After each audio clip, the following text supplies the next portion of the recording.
কখনো থানার গেটে, কখনো আইনজীবীর চেম্বারে, নয়তো মর্গে। যে সময় একমাত্র ছেলের মৃত্যুর জন্য একান্তে মাতম করার কথা, তখন 57 বছর বয়সে তা ছুটে বেড়াচ্ছেন সন্তানের আকস্মিক মৃত্যুর কারণ অনুসন্ধানে।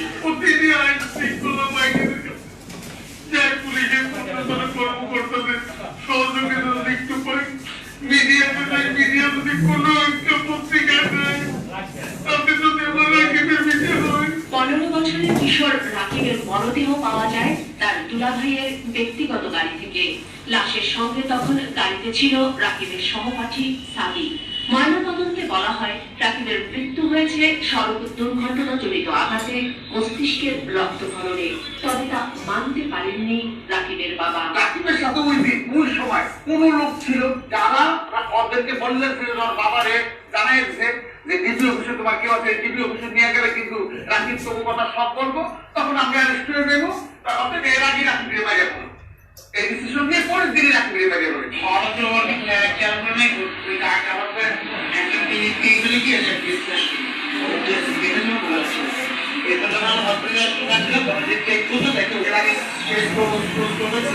জবানবন্দিতে সানি আরো একটি কথা বলেছেন, গাড়িটি সজোরে আঘাত করে দ্রুত গতিতে বেরিয়ে যায় এবং আমরা যদি নিউটনের তৃতীয় সূত্র মানি, তাহলে গাড়িটি বাম পাশে ভাবে আঘাত করার পর ডান পাশের রোড ডিভাইডারের সাথে ঘষা লেগে বেরিয়ে যাওয়ার কথা।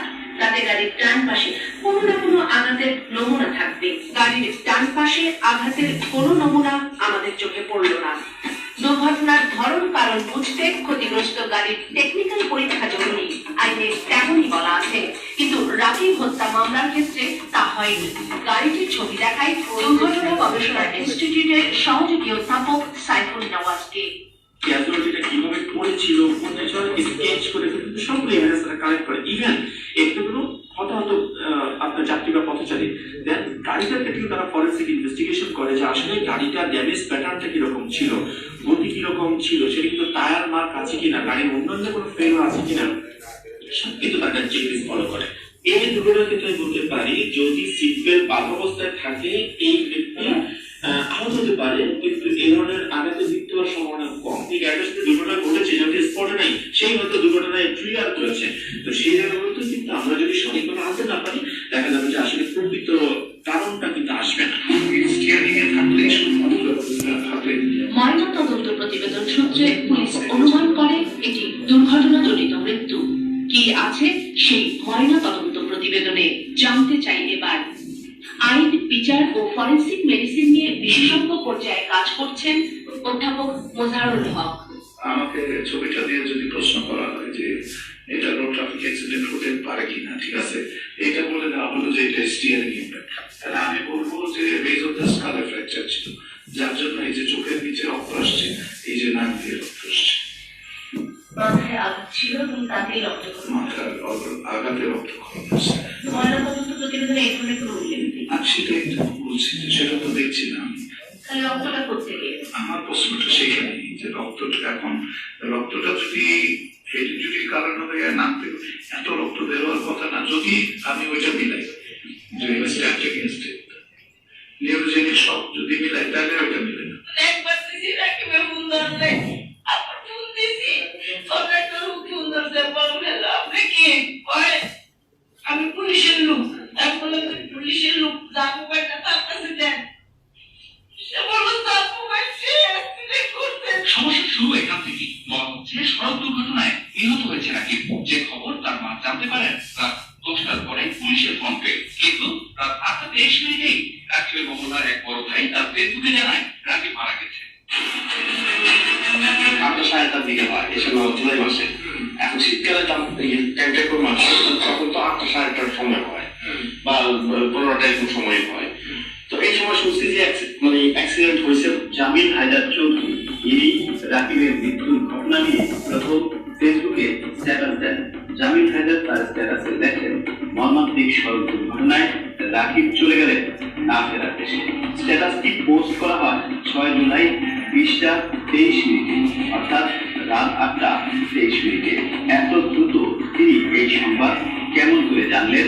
কয়েকদিন পর পুনরায় জিজ্ঞেস করলে বক্তব্য পাল্টে যায় জামিলের। কনফার্ম আমাকে জানানোর পর তখন আমি পোস্ট দিছি তাতে একটা 23 বাট তারা এখানে শো করতেছে 8:23 তাদের পাল্টে যায় পোস্টের সময় আগের গন্তব্যের একটা গাড়ি যদি অ্যাক্সিডেন্টই হয় সেখানে হাজার কাছে টুকরা থাকবে গাড়ি কত টুকরা থাকবে আমার ভাইয়ের গাড়িটা যেভাবে মানে যেভাবে ভাঙছে ওরা ওটাকে শুধু গাড়ি ভাঙা বলে না মানে গাড়িকে তুমড়ে মুছতে দিচ্ছে ঘটনার 2 দিন আগে জনৈক জয় নামে এলাকার পরিচিত বড় ভাই মুক্তি আর এজাহারে থাকা সন্দেহভাজনদের দেওয়া বক্তব্য সহ নানা বিষয়ে আপত্তি পরিবারের। এর আগের দিন আমাদেরকে বলছে তোমার ঘরে মারতে চাইছি 3 মাস পর্যন্ত সে বলছে রাফিন গাড়ি চালাইছে আর রাফিন গাড়িতে ছিল রাফিন গাড়ি চালাইছে না সাথী গাড়ি চালাইছে এটা হচ্ছে পরের কথা রাফিন গাড়ির ভিতরে ছিল এটা 100-200% শিওর আমি 17 ঘন্টা অতিবাহিত হয়ে গেছে কোথায় ফেরকাশির তল্প ধারায় এখানে আমার ছেলে কিন্তু ধারা পাইল ফেরকাশ বিশেষ করা এখানে হাতি ঘিরে ঘুরে দিল জনতা মামলার আলামত নষ্ট এজাহার পাল্টে দেওয়া ও অসহযোগিতার অভিযোগ এনে তেজগাঁও শিল্পাঞ্চল ও হাতিরঝিল থানার বিরুদ্ধে পুলিশের ঊর্ধ্বত কর্তৃপক্ষের কাছে অভিযোগ করেছে ভিক্টিমের পরিবার।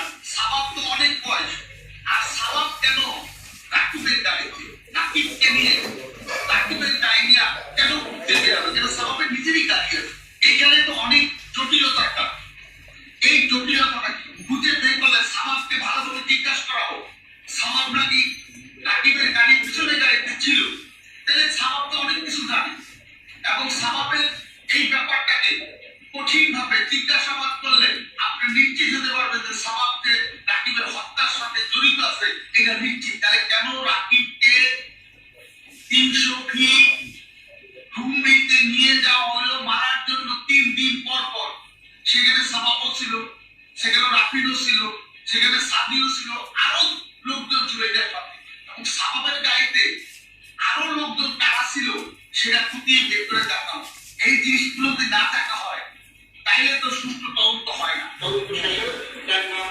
মামলা হয় লাইন থেকে লাইন থেকে লাইন হয়ে যায় তদন্ত শেষে তদন্ত শুরু হওয়ার আগে যদি এডিসি ফারুক স্যারকে বলে যে ফ্লাইওভার উপরে কোনো ক্যামেরা নাই সিসি ক্যামেরা নাই বলে ফারুক স্যার যখন অনেকদিন জিজ্ঞাসা করলো যে তুমি তদন্ত রাখবে আলামত না পাইয়া বা ওই যে টেস্টটা খাই কোনো আলামত পাইছে যে গাড়ি অ্যাক্সিডেন্ট হয়েছে আসামি যে আমার তাই বিশ্বাস করবো মাত্রটা টাইম করছে দেশে কোনো দুর্ঘটনা হলে কোনো জায়গায় কোনো সমস্যা হলে এই সমস্যা দেখার টাইম তোমার দায়িত্ব নিয়ে শপথ করে কাজটা করলাম এমন কথা বলছে ফারুক স্যার এই পোশাক পরার কোনো অধিকার নেই পুলিশের পোশাক তুই পরার অধিকার নাই পুলিশের পোশাক আমি খুলে দেব তখন সে নীরবতা পালন করলো ওসি সাহেব নীরবতা পালন করলো এডিসি ফারুক স্যার সবাইকে ডেকে আনলো দেখেন এই ছেলেটা হত্যা নাকি অ্যাক্সিডেন্ট কোনো আলামত সংগ্রহ করলো না আইওসি কোনো মানে আসামিকে ধরা হলো আসামি যা বললো সেটাকেই তারা ফলো করে আসামিকে ছেড়ে দিল এখন এই অনেক কিন্তু হবে এই ইরফান খান রাকিবের 1 নম্বর আসামি হবে তুই হবি 1 নম্বর আসামি ইরফান খান রাকিবের হত্যার আসামি হবি 1 নম্বর এই কথা কে বলছে ফারুক স্যার বলছে থানায় বলছে হাতিরঝিল থানায় বসে আরো অনেক অফিসার ছিল সেই অফিসারের সামনে বসে তুই হবি রাকিব ইরফান খান রাকিব হত্যার 1 নম্বর আসামি তুই হবি ঠিক এই ধরনের ভাষা ফারুক স্যার তখন ব্যবহার করছে কিন্তু ব্যবহার করলে হবে আমি লাস্টে বললাম স্যার আমার একটা কাজ করে বলে ঠিক আছে আমি বললাম স্যার আমার একটা কাজ ভিডিও ফুটেজ আমার একটা বলো ঠিক আছে আপনি একটা কাজ করেন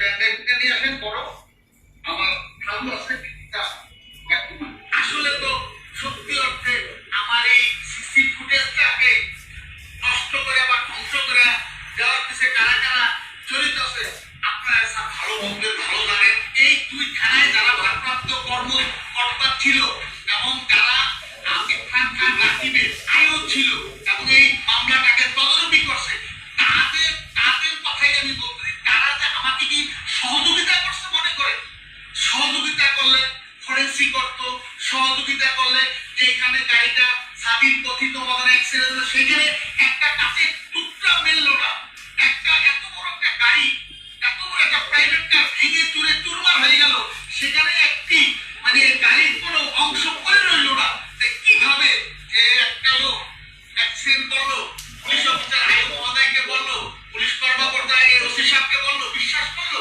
এটা কিভাবে সম্ভব? এটা কি আসলে আইন? এটা কি শুধু এখানকার রাকিদের জন্য এই আইনটা, নাকি আসলে সত্যিকার অর্থে এইরকম কোন আইন আছে যেই আইন দিয়া, যেই আইনের মাধ্যমে তদন্ত করবো, তদন্ত করার পরে আইও ওসি এটার কর্তৃত্ব দায়িত্বে যারা থাকবে তারা যদি সঠিক মনে করে তখন সেই আসামিকে তারা ছাড়তে পারে না। 17, 18, 19, 20 ঘন্টা 22 ঘন্টা বিচার হয়ে যায়, সেই আসামিকে মানে 164 না করে তখন কেন আসামিটাকে ছাড়লো? এই কথাটা কি আমার বলা অন্যায় হবে স্যার? দুর্ঘটনা কবলিত প্রাইভেট কার এভিওনের অবস্থা দেখে সাধারণ চালকেরা বলছেন যে পর্যায়ে ক্ষতি হয়েছে তাতে অন্য যাত্রীদেরও ক্ষতি হবার কথা, অথচ এক্ষেত্রে তা একেবারেই হয়নি। অ্যাক্সিডেন্ট হলে প্রথম আগে গাড়ি মাইর কাজ বর্ণাটে, কিন্তু বর্ণাটাতে কিছু হয় না। ট্রাফিকে যে তাকে তার চেহারা নষ্ট হবে এবং পিছনে যারা যেভাবে হেঁটেছে বাংলাদেশের যারা আছে এবং পিছনে যারা আছে তারা অবশ্যই ইনজুরি হবে। সে লোক মারা যদি যায় তাহলে পিছনে নকল তো একই অবস্থা, এক ধরনের হতো। এবং সবচেয়ে আলোচিত আমার কাছে মনে হয়েছে একটি ব্যাপার যে আবার কি হলো?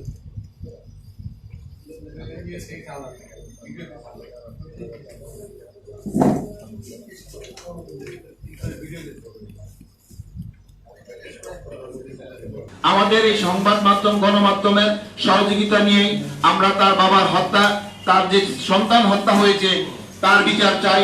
উনি পিবিআই রিপোর্টকে প্রত্যাখ্যান করবেন। আশা করি আপনারা ওনার বক্তব্যটা এখনই শুনবেন। উনি বক্তব্য রাখছেন ইমরান খান রাকিবের বাবা দিন মোহাম্মদ খান।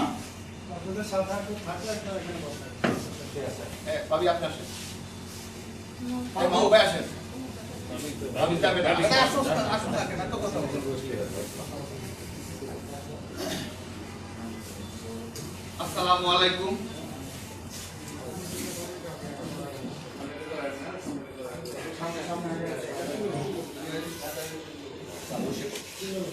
আসসালামু আলাইকুম প্রিয় সাংবাদিক ভাই বোনেরা, যারা আজকে এই দূর দিনে সারা পৃথিবীতে যেখানে মানুষ মরে যাচ্ছে সেই সময় আপনারা আবার তাকে সারা দিয়ে যাচ্ছেন, এই জন্য আপনাদেরকে আমার অন্তর থেকে আপনাদের প্রতি ভালোবাসার শ্রদ্ধা এবং সালাম জ্ঞাপন করে শুরু করলাম। এক হতভাগা সন্তান হারা পিতা পরিবার জন্য যারা এখানে আসছেন এই দুঃসময়, সমস্যা কি? তাদের সমস্ত পরিবারের প্রতি আমার আন্তরিক সালাম এবং সবাই ভালো থাকবেন, সুস্থ থাকবেন।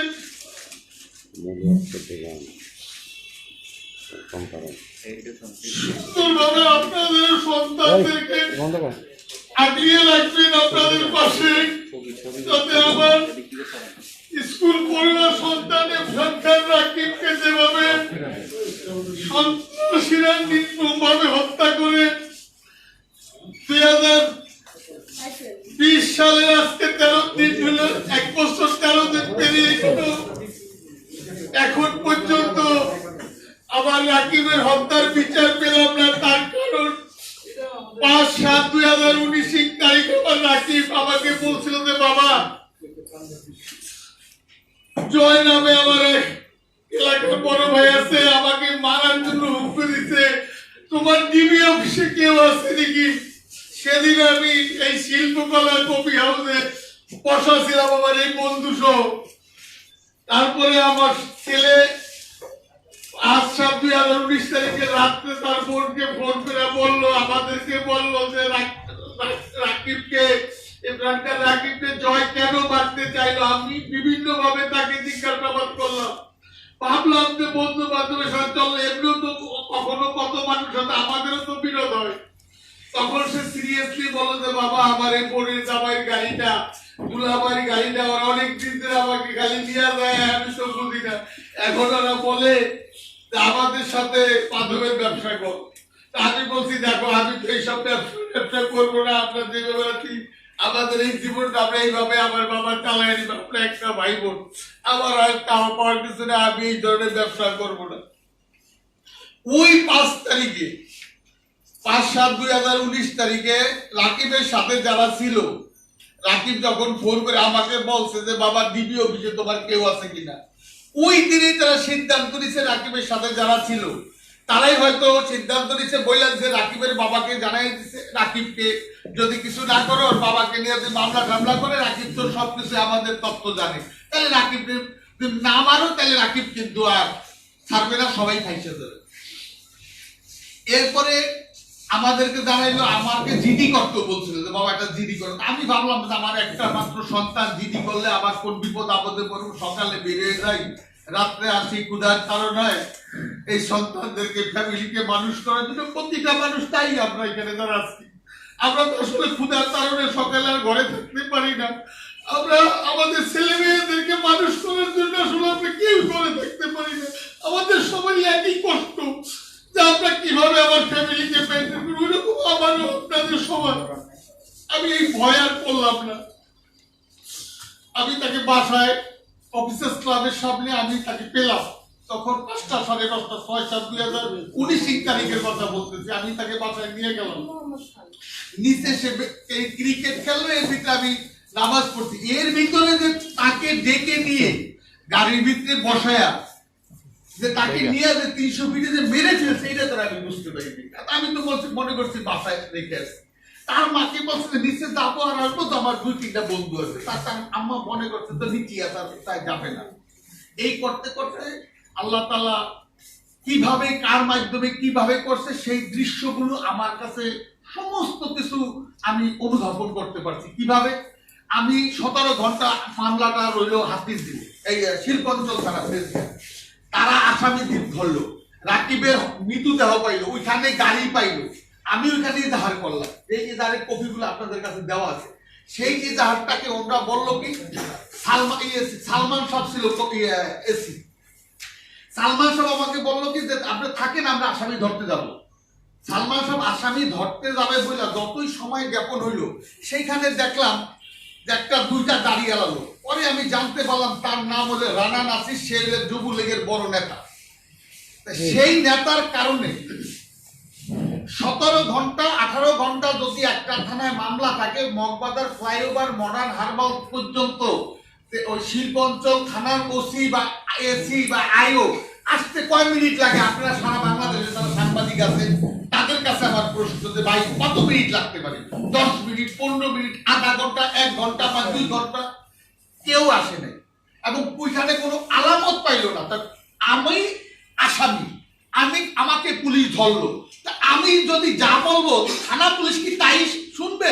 নাকি থানা পুলিশের দায়িত্ব কর্তৃত্ব কি, যে পুলিশের দায়িত্ব কর্তৃত্ব হলে যে আমি সঠিকভাবে আসামি যা বলবো সেই জায়গাটাকে সুষ্ঠু তদন্ত করার পরে আমি যদি স্যাটিসফ্যাকশন না হয় যে আসামির কথা সত্য না, তাহলে তাকে আমি আসামিতে চিহ্নিত করবো। আর যদি দেখি যে না সত্য, তাহলে আমি তাকে আসামি কিভাবে করব?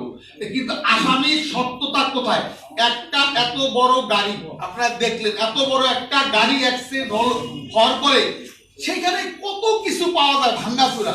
আমি বড় স্যারকে বুঝাইতে পারলাম না যে স্যার একটা কাছের টুকরা আমাকে দেখান অন্তত। আপনার 2 থানা পুলিশ যে তদন্ত কর্মকর্তা যারা তদন্ত করছে তারা একটা কাছের টুকরা কি দিতে পারছে? আমি যা আপনাদের আইনা দিছি তাই আপনারা নিয়ে তদন্ত করেন না। আমাকে বনজ স্যারের সাথে আমার অনেক সময় দেখে যে আমার একটা রাকিব হত্যা একটা ইউটিউব চ্যানেল আছে, তো ওই রাকিব হত্যা ইউটিউব চ্যানেলে গেলে আমার অনেকগুলো পোস্ট দেওয়া আছে, সেগুলোতে পোস্ট করছি যে আপনারা দেখতে পারবেন। রাকিব হত্যার বিচার চ্যানেল একটা ইউটিউব চ্যানেল আছে, তারপর আছে একটা চ্যানেল আছে বাবার আদর। কেন করছি এইসব চ্যানেলগুলো? আমি ফেসবুকে পোস্ট দিলে আমার পোস্ট কাইটটা দেখা যায়, তার কারণ আসামিরা তো জানে যেগুলো প্রচার হলে তো তারা ধরা খেয়ে দেব। এত আমি নিজে সাংবাদিকতা করছি, সোজা কথা। আমি নিজে একজন বাবা হইয়া, একটা সন্তানের পিতা হইয়া আমার সন্তানকে যেভাবে মেরে ফেললো, তারপরে আমি নিজেই কিভাবে সাংবাদিকতা করা লাগে সেই কইরা আমি পিবিআই জমা দিচ্ছি। থানা পুলিশ আর কোনো কাজ করলো না। ফারুক স্যার বললো এডিসি, ফারুক স্যার এডিসি যখন বললো অনাথ মিত্রের, দেখাইছি ক্লিপগুলো এখানে দেখে, অনাথ মিত্রের বললো আর ওসি সাহেবরে বললো যে তোমরা একটা কিছু পাই না, কোনো আলামত পাই না, যে আসামি কিভাবে সালা আলামত না পাই? আমার এই কথা জবাব দেওয়া তো এডিসি ফারুক সাহেব, এখনো উনি কিন্তু দায়িত্বে আছে। আমার কোনো সাংবাদিক ভাই যদি সৎ সাহস নিয়ে ওনাকে জিজ্ঞাসা করতে পারেন আমার মতন আমার কথাটা, তাহলে সত্যতা বেরিয়ে আসবে, আমার বিশ্বাস। তার কারণ আমি এখানে ফারুক স্যারের সাথে ফুটেজের ব্যাপারে কথা বলছি, সেগুলো ওনার কাছে আমি মেসেজ দিচ্ছি, উনি আমাকে কল মেসেজ ব্যাক করে বলছে তখন ওনার একটা কন্যার সন্তান জন্মগ্রহণ করছে, তার একটা সে হাসপাতালে ছিল। আমি শুনা আমি মক্কাতে আমার বোনের যে আমি কাবা করে দোয়া করেছি ফারুক স্যারের মেয়ের জন্য, তখন আইসিইউতে ছিল তার মেয়েটা। জিজ্ঞাসা কোনো ভাই যদি ফারুক স্যারের সাথে দেখা হয়, সাংবাদিক ভাইকে বলবো আমার এই কথা যদি মিথ্যা উনি প্রমাণ করতে পারে, তাহলে আমি এই দেশ ছেড়ে চলে যাবো, যেটা সত্যি কথা। আমার কথাটাকে এই যে বাংলাদেশে যারা সাংবাদিক ভাই আছেন, পত্রিকায় বা ইলেকট্রনিক্স মিডিয়াতে, সত্যি অর্থে যদি গোড়ার শিকড়, যে একটা গাছ লাগাইলে যেমন শিকড় হয়, ওই শিকড়ের থেকে যদি তুলতে পারত কেউ, তাহলে আমার রাকিবের হত্যার বিচার হইতো। এবং এই যে 2 থানা পুলিশ এবং পিবিআই কর্মকর্তা যারা আইও এবং এসপি আমার সাথে যে মিথ্যা আচার করিয়া আমাকে যে ছলনা দিয়া 1 মাস লাগে বলেন, আমি একটা সাবজেক্ট বলি আপনাদেরকে, অনেক সময় আপনাদের বসায় রাখছি। একটা আসামি যদি ঢাকায় থাকে, পিবিআই বাংলাদেশের সুনাম ধন্য পিবিআই এবং আমার মাননীয় প্রধানমন্ত্রী সহ, আইন শৃঙ্খলা বাহিনী সহ এবং বাংলাদেশের বিচার বিভাগ পর্যন্ত সবাই কিন্তু বলে যে পিবিআই সবচেয়ে বেস্ট এবং তাদের তদন্ত সুষ্ঠু। আমি বলবো না, মিথ্যা। তার কারণ যে আমি যে তথ্য পিবিআই কে দিয়েছি এবং দিতে সক্ষম হয়েছি, এবং আমার এই 200 পৃষ্ঠা কাগজ আছে, এই 200 পৃষ্ঠা কাগজের ভিতরে যদি কোনো সাংবাদিক ভাই থাকেন, যদি কোনো পিবিআই না, যদি কোনো গোয়েন্দা আমাদের পুলিশ ডিপার্টমেন্টের, যেমন মনে করেন সিআইডি, ডিবি, এসবি, সিটিএসবি, আমি বলবো ডিফেন্সের ভিতরে বাংলাদেশের সবচেয়ে ডিজি, ডিএফআই যদি আমার এই কাগজটাকে তদন্ত করার পরে যদি অসত্যতা পায়, সেখানে আমার না হয় বিচার করুক, আমার সন্তানের বিচার নাও পাই।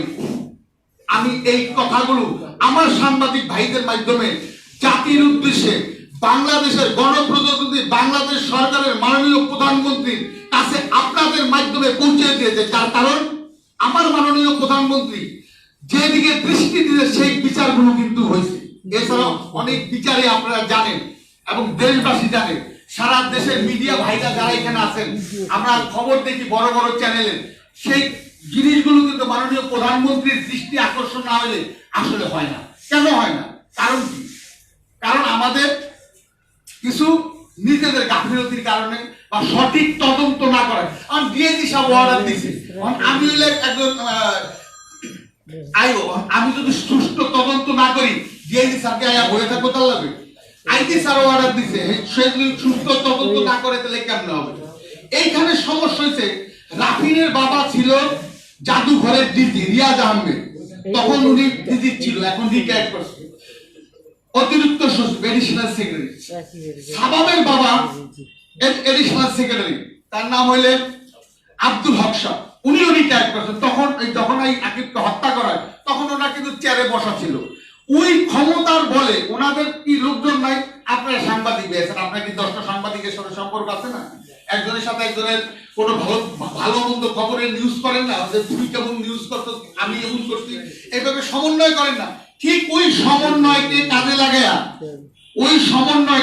লাগায় রাকিবের হত্যার আসামিদেরকে আসামি হিসাবে ধরার পরেও সাক্ষী করে যদি ছেড়ে দিতে পারে আয়ো, তা আমি মনে করবো যে কত প্রভাবে এবং কত রকম ক্ষমতার বলে, এবং আমাকে পিবিআই যে আমার হত্যাকারীদের চিহ্নিত করার পর ছেড়ে যদি দিতে পারে, তাহলে আমার প্রতি কি অন্যায় করছে কিনা আপনাদের কাছে আমি, আপনারাই বলেন, আপনারা তো সাংবাদিক, আপনারা প্রতিটা জায়গায় যান, প্রতিটা স্থানে যান, প্রতিটা জায়গায় দেখেন, আসলে একটা আয়ু মহোদয় বা একজন তদন্ত কর্মকর্তা তদন্তের কাঠামোটা কি?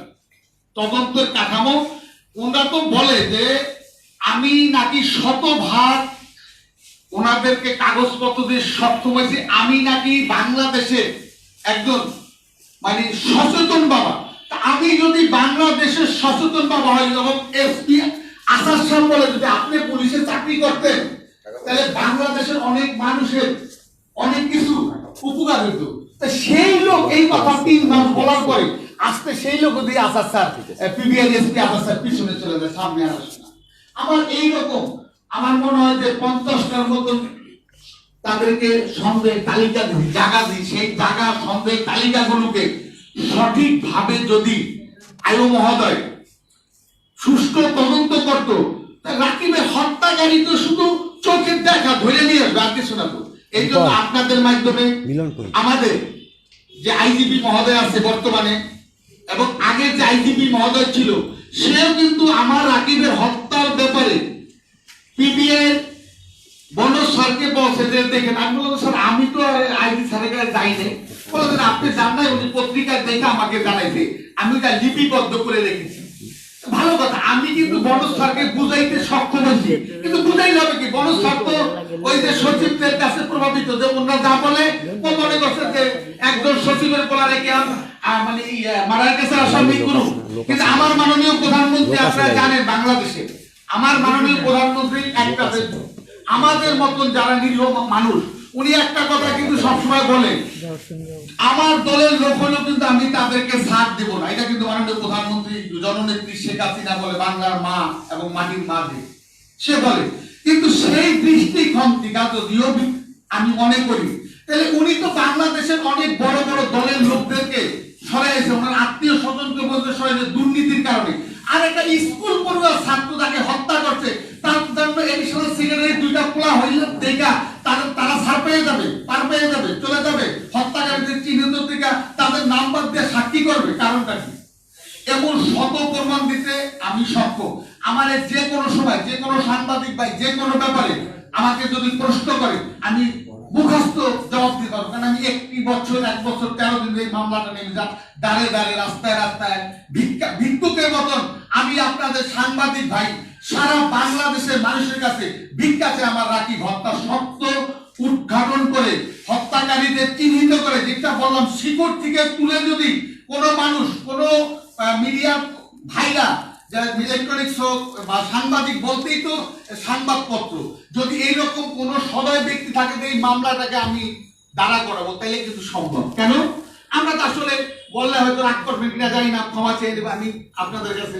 আমরা যদি আজকে হয়তো সাংবাদিক সম্মেলন করলাম, আজকে যা বললাম লিখে শেষ করে দিলেন, কিন্তু আসলে ওই গোড়া পর্যন্ত আমরা যাই না। এই জন্য আমাদের আসলে অনেক মামলাগুলোই, হত্যা মামলাগুলো প্রভাবিতর কারণে এবং বড় বড় ক্ষমতার কারণে এগুলোকে চাপা পড়ে যায়। আমি আপনাদের উদ্দেশ্যে বলবো, আপনাদেরকে অনুনয় করব, বিনয় করব, আপনারা তো আমাদের মতো ভাই, আমার মতন আমার সন্তান আপনারা, আমার বন্ধু আপনারা, আমাদের আত্মীয় স্বজন আপনারা একটু মানবিক দৃষ্টি দিয়ে যদি আপনারা আমার ঠিকানা সবার বেলায় যদি করেন, তাহলে আমার মতন যারা হত্যাকারীদের চিহ্নিত করেছে, আমার সন্তানকে যেভাবে মানুষ হত্যা করছে, এরকম অনেক সন্তানদেরকেই বাংলাদেশ হত্যা করছে, সেটা কিন্তু আপনাদের মাধ্যমে বের করা সম্ভব এবং চিহ্নিত করা সম্ভব। আপনাদের একটু কষ্ট হবে, কষ্ট তো করতে হবে, মানব সেবার জন্য কিন্তু আপনারা সাংবাদিক।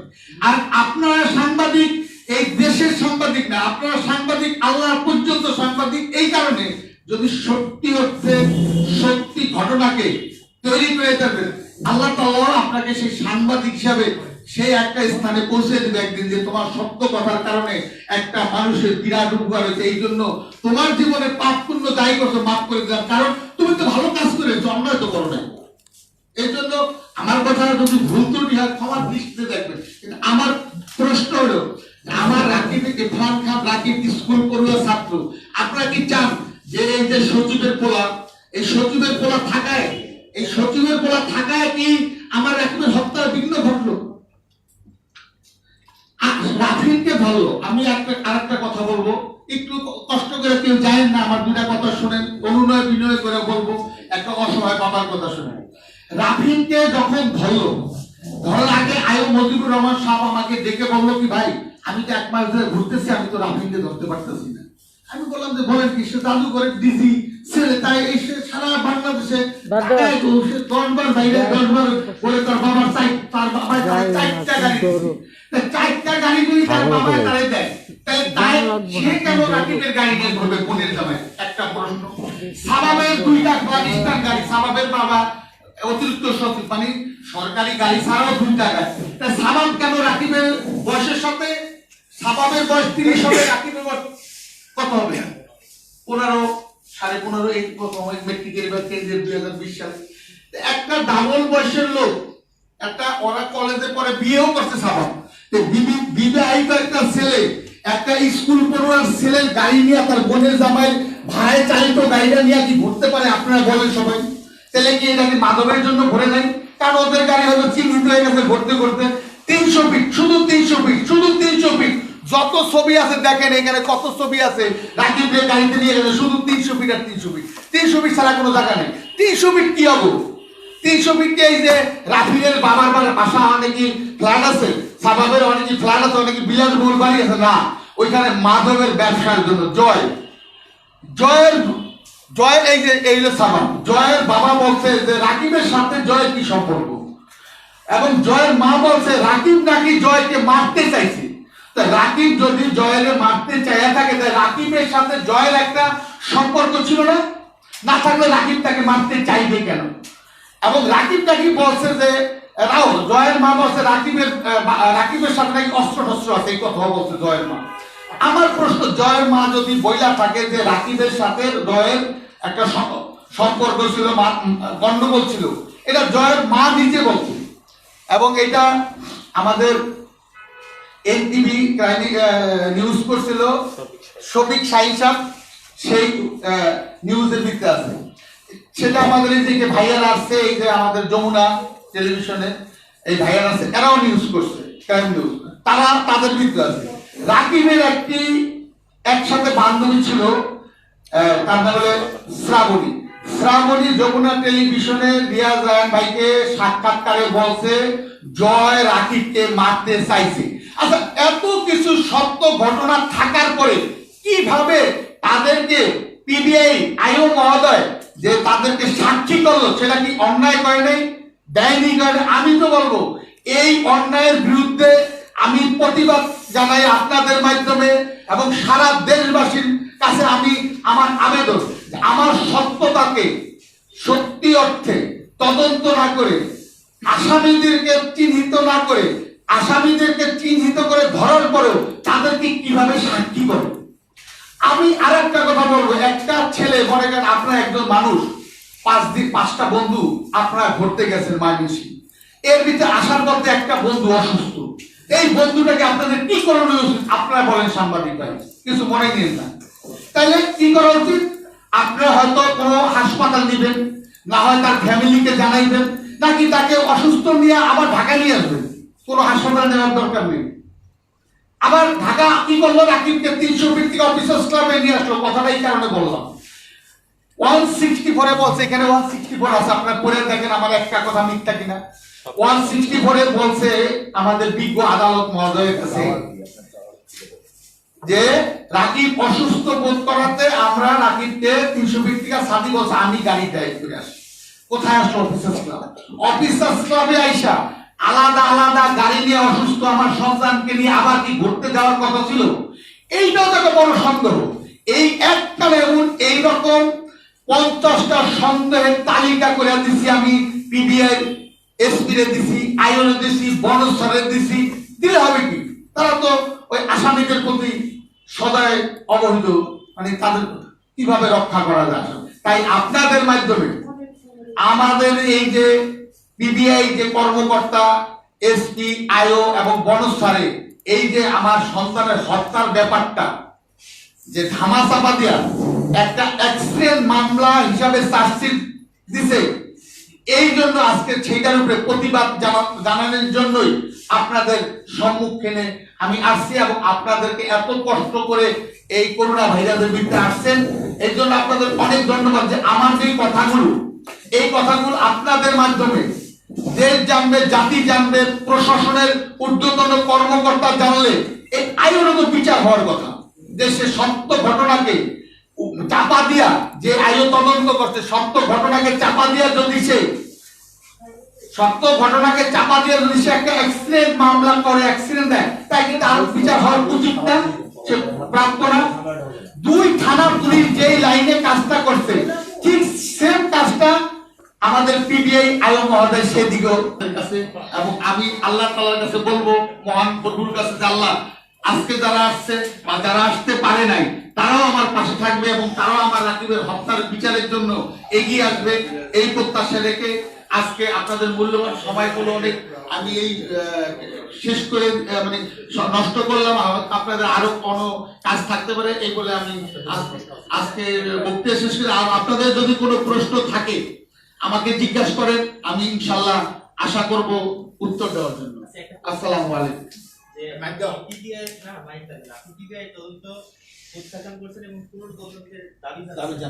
এখন আপনি আবারও পিবিআই কে পুনঃতদন্তের জন্য বলবেন নাকি পুলিশের বিশেষায়িত অন্য কোনো বাহিনীকে বলবেন? অন্য কোনো বাহিনীরে করবো, কারণ হচ্ছে কি পিবিআই তো আমারটা করবে না, কারণ পিবিআই কে আমরা রিপোর্ট দিয়ে ফেলছে, মিথ্যা রিপোর্ট দিছে। এই জন্য আমি বলবো যে আমার এই সত্যি অর্থে সত্যি তদন্ত সাপেক্ষে যারা এই মিথ্যা রিপোর্ট দিছে অন্য বাহিনী, এই জন্য তদন্ত চাচ্ছি, যাতে এটা সঠিক তদন্ত হইলে, সঠিক একটা তদন্ত মানে কি, আমি একটাই জানি যে একটা জিনিস আমার সবচেয়ে বড় কথা যে এইটা আমাদের পুলিশ কর্মকর্তা যারা আছেন প্রশাসনের তাদের একটু সুদৃষ্টি, মানে সুদৃষ্টি যদি দেয় যে আসলে এটাকে একটু দেখে, যে এইটাকে দেখেন আসলে রহস্যটাকে এখান থেকে বের করেন, তাইলে কিন্তু হয় না, কিচ্ছু লাগে না বলেন। মানে শুধু তাদের দৃষ্টি, যেমন আমার মাননীয় প্রধানমন্ত্রীর দৃষ্টিকোণ থেকে তার কোনো একটা সংস্থার থেকে বলে যে এই মামলাটি দেখে হয়ে যায়, যদি স্বরাষ্ট্রমন্ত্রীর কোনো নির্দেশনা থাকে হয়ে যায়, হোম সেক্রেটারি যদি একটা নির্দেশনা থাকে হয়ে যায়, যদি আইজিপি মহোদয় মনে করে যেটা সুষ্ঠু, উনি যদি একটু নির্দেশনা দেন যে মামলাটা নিয়ে এত কিছু হইল, এর বাবা এত রাস্তায় রাস্তায় কাঁদতেছে, এত করতে তাই হয়ে যায় এরকম। আমি বলছি যে আপনি প্রথমে তেজগাঁও শিল্পাঞ্চল থানাকে কি করছেন, অভিযোগ দিচ্ছিলেন, ওখানে যখন পেলেন না তখন হাতে এসেছেন, এরপরে আপনি বিষয়টি বাড়ালে আপনার বক্তব্য বুঝতে পারছি। বিষয়টি হলো উনি যখন মামলার শাস্তি মানে অভিযোগ করতে যায় ওই সময় ওনার যে মামলাটা, ওনার যে লেখা মামলা, ওই মামলাটাকে বাদ দিয়ে চার্জশিটটাই পরিবর্তন করে ওই কারণে ওনার যে অভিযোগটা হত্যাকাণ্ডটা করছে মানে ওইখান থেকে পুলিশ সরাসরি থানা থেকে, তারপরে আপনার পিবিআই গেল, এখন আপনি পুলিশের মানে এমনি পুলিশকে দায়িত্ব দিচ্ছেন না পুলিশের বিশেষায়িত কোনো বাহিনীকে আপনি দায়িত্ব দিবেন এমন নাকি? হ্যাঁ দেবো, হ্যাঁ আমরা অন্য কোনো সংস্থার কাছে আমরা হস্তান্তর করবো সুষ্ঠু ন্যায় বিচারের আসার জন্য, ন্যায় বিচার যাতে পাই। আদালতের মাধ্যমে আমি নারাজি দিছি যে এই যে আমার যে মানে ই করছে মানে চার্জশিট দিচ্ছে, এই জন্য আমি নারাজি আমরা মঞ্জুর করছি। এটা এখন যে কোনো একটা সংস্থার কাছে আমরা হস্তান্তর করবো আদালতের মাধ্যমে, এটা অলরেডি আমি করে ফেলছি। এই জন্য আপনাদেরকে আর কোনো প্রশ্ন আছে কিনা ভাইয়া যদি বলতে চান, জানার ইচ্ছা থাকে আপনারা প্রশ্ন করতে পারেন। তাহলে আজকে আমরা সংবাদ সম্মেলন এখানে সমাপ্তি ঘোষণা করছি। আসসালামু আলাইকুম। চলে না চালাইতে পারলাম 3 জন, হ্যাঁ